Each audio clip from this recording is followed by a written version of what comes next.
আসসালামু আলাইকুম রহমতুল্লাহি তাআলা ওয়া বারাকাতুহু। প্রিয় শ্রোতাবৃন্দ, আল্লাহ পাক রব্বুল আলামিন পবিত্র কোরআনুল কারীমের মধ্যে বলেছেন, ইউহিব্বুল ইনসানুল হায়াতা ওয়াল মাউতা খায়রুল লিনাফসিহি।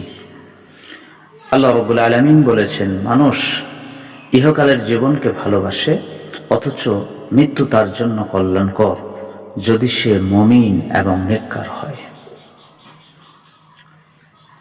এটাই সত্য। আমরা পৃথিবীতে যারা বাস করতেছি, যারা হায়াতে আছি, আমরা ইহ জগৎটাকেই বেশি ভালোবেসে থাকি, অথচ মৃত্যুটা আমাদের জন্য কল্যাণকর সেই সকল ব্যক্তিদের জন্য যারা মুমিন নেককার হতে পারবে, যারা নেককার হয়ে যাবে, তাদের জন্যই মৃত্যুটা কল্যাণকর।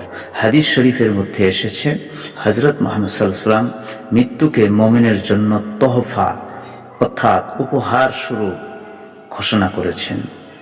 বাইহাকী শরীফের মধ্যে হযরত আনাস রাদিয়াল্লাহু তাআলা আনহু বলেন, রাসূল পাক সাল্লাল্লাহু আলাইহি ওয়াসাল্লাম ইরশাদ করেছেন, সন্তান তার মায়ের পেট থেকে অর্থাৎ সংকীর্ণতা ও অন্ধকার থেকে দুনিয়ায় আরাম আয়েশের মধ্যে আসার সাথেই মানুষের ইন্তেকালের তুলনা করা যেতে পারে। মোট কথা, মৃত্যু মুমিনের জন্য বড় উত্তম জিনিস।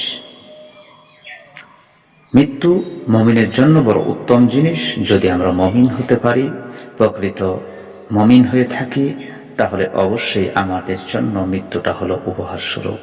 আল্লাহ পাক আমাদেরকে মুমিন হয়ে কবরে যাওয়ার তৌফিক দান করুক, মৃত্যুবরণ করার তৌফিক দান করুক। আমিন।